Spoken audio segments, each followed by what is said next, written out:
Hey there, I'm Natasha Tony, content strategist and consultant, and I want to talk to you today about why more people are not aware of your impact. Now, I work one-on-one with my clients to help them transform their message into impact. And I do this through a 3-step signature framework that I call AIM.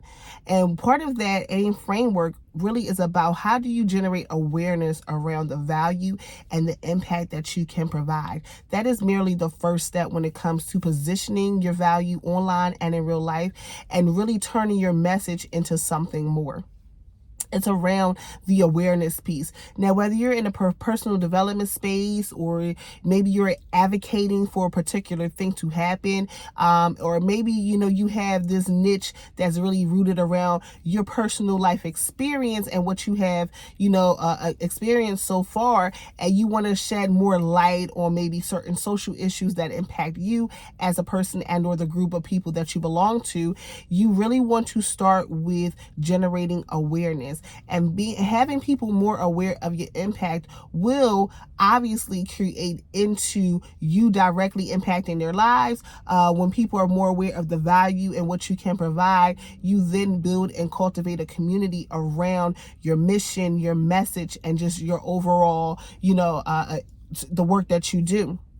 But I really want to focus on 3 points as to why more people are not aware of your impact. And I want to start off by saying in 2011, I launched my brand, if you would say. I started creating content in 2011, focusing merely on my natural hair journey. I had just went natural, meaning I cut all my hair off. I started from the beginning, literally from the roots, and I wanted to grow my hair in its natural state. I no longer wanted to perm it or relax it or anything of that sort.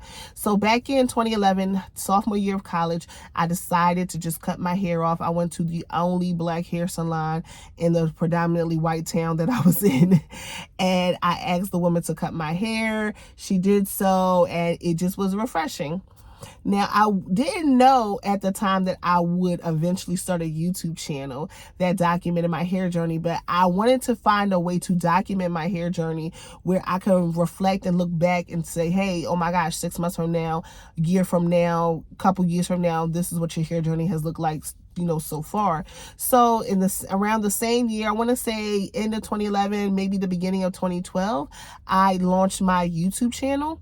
And I started documenting my videos that way, or my hair journey that way, where I just put up a video of me twisting my hair up and untwisting it, just showing people how I styled my hair now that it was in its natural state. And I kept that going from 2011 to 2013, just sharing my experience, talking with friends and family, talking with friends on campus, having people see my natural hair as I walked around campus, and I heard a lot of comments like, oh my gosh, you're so bold. I never thought that you would do it. You said you would, but I just didn't think that you would.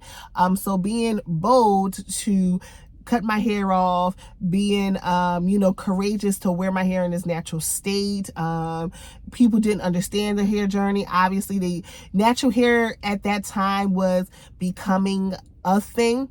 It was never like the thing, in terms of the hair care industry, but it was starting to become the thing, or a thing. And documenting my hair journey, and I got questions and comments, and I was sharing enough about like my hair journey on YouTube that it then led me to launch a natural hair care blog, where I was now writing and documenting and blog posts and articles and pictures and images around my hair journey, and just providing reviews on products and how I shop for hair products and what my hair regimen was.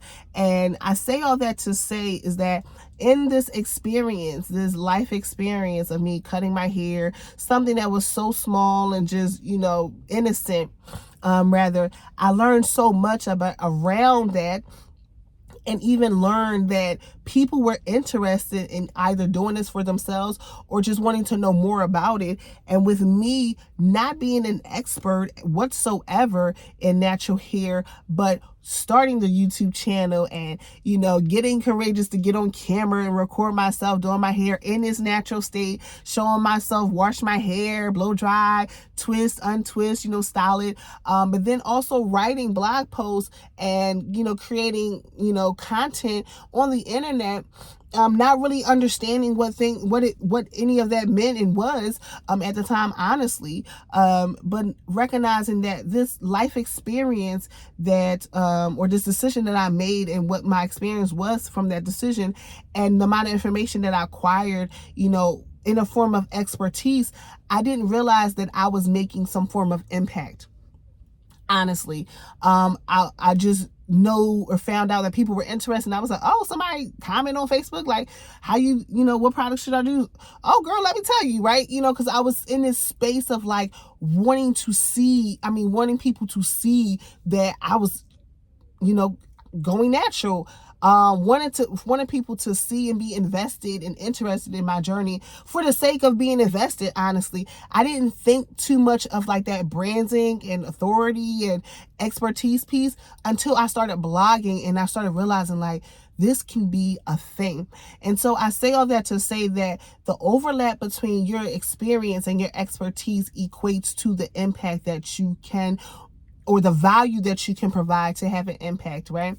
So that experience piece, whatever your experience is so far in life, whether you just becoming a mom, whether you're transitioning from one job to another, maybe you are growing your family, even if you're getting a divorce and you're leaving a relationship.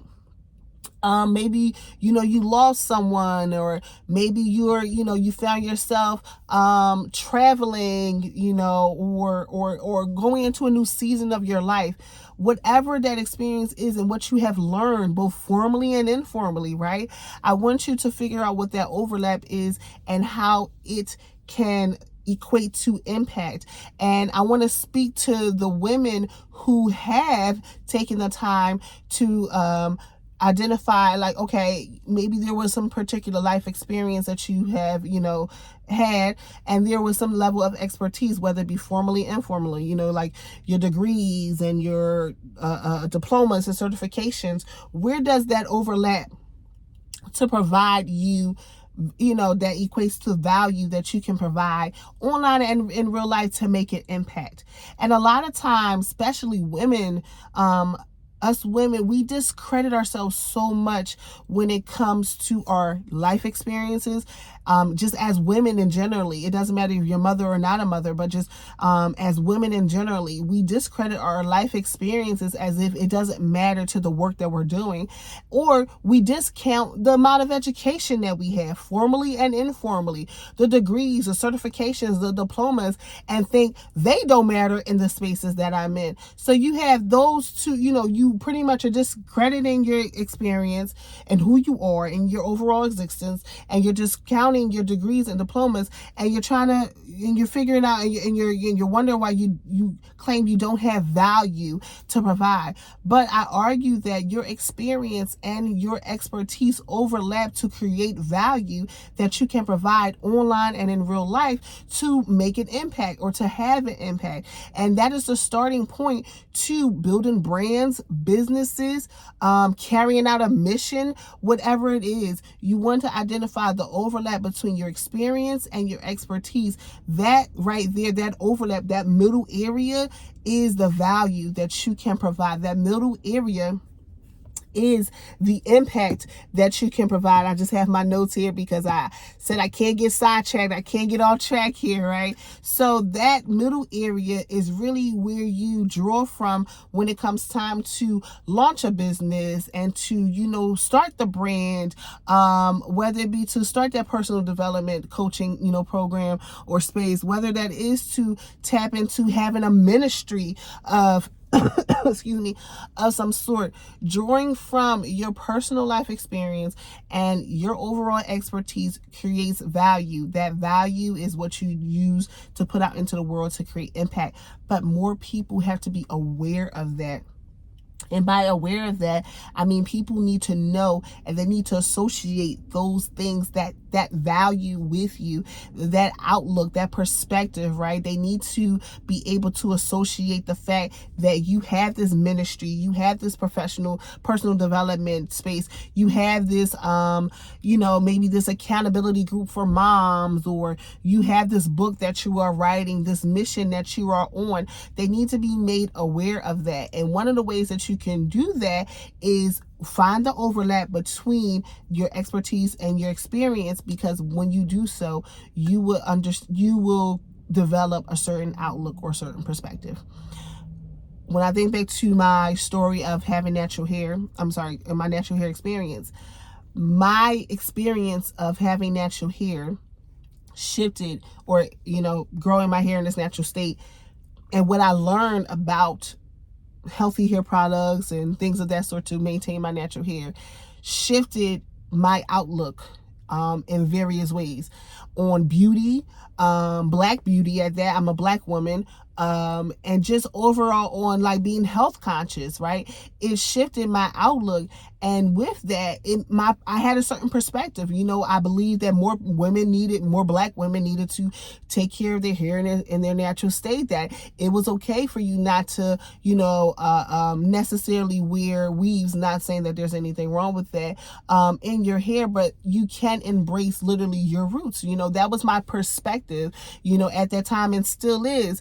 But your experience and your expertise brings forth a certain perspective, and that perspective should be the foundation to your brand, your business, your mission, the content that you create, the way that you market yourself online and in real life, because it's that perspective right there, that outlook, that you have from your experience and your expertise.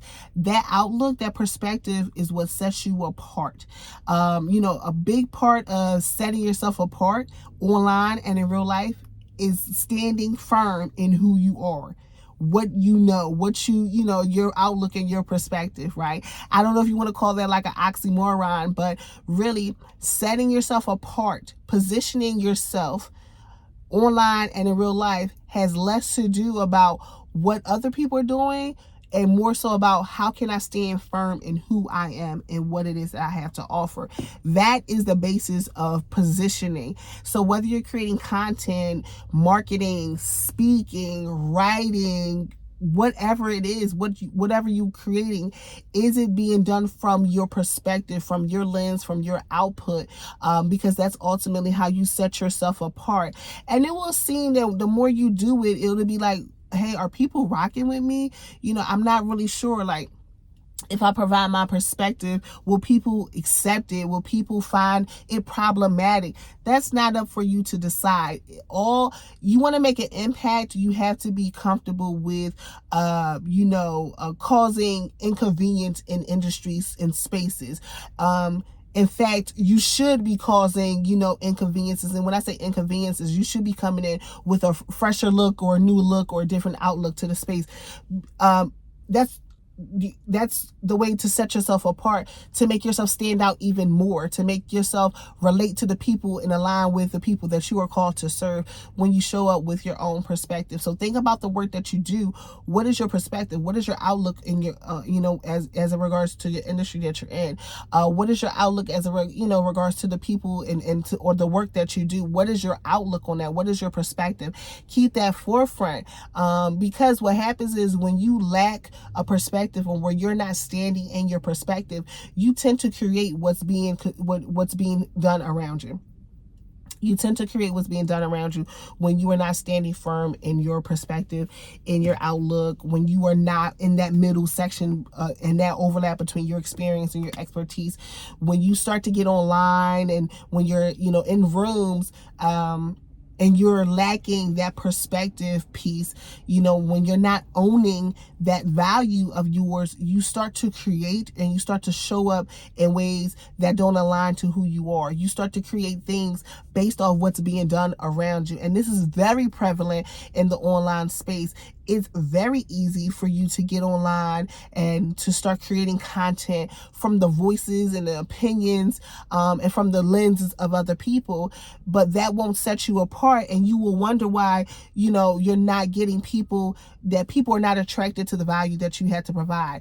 They don't know that you have value to provide. You're not using your voice. You're not showing up and providing a perspective. You're doing voiceovers with your videos. You're not getting on here and imperfectly going live. And when I say imperfectly, go ahead and mess up. If you got to redo the live.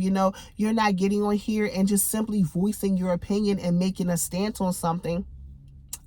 You're not willing to risk looking stupid in order to really make an impact. And I don't mean that in any harsh way. I mean that in a very realistic way. Providing your perspective, is key to setting yourself apart. It's key to making impact. It's key to building a brand and business with longevity, because you are building it, rooting in your own outlook and perspective, not in the lenses and stories and voices of other people. So just to recap, when you have figured out the overlap between your experience and your expertise, that overlap piece, that middle part, becomes your value. And that is the value that you use, that you promote and position in this online space to create impact, and even in real life, through your content, through maybe a program, through a book, through a group. Whatever it is that you're trying to do, develop a ministry, you need to find the overlap between your experience and your expertise. That creates value, and that value is what you put out into the world to create impact. And the more you stand in that value, the more you own your perspective and your outlook, the more you set yourself apart. And people become more aware of what it is that you're trying to do, more aware of the impact that you can have, more aware of who you are and what they can associate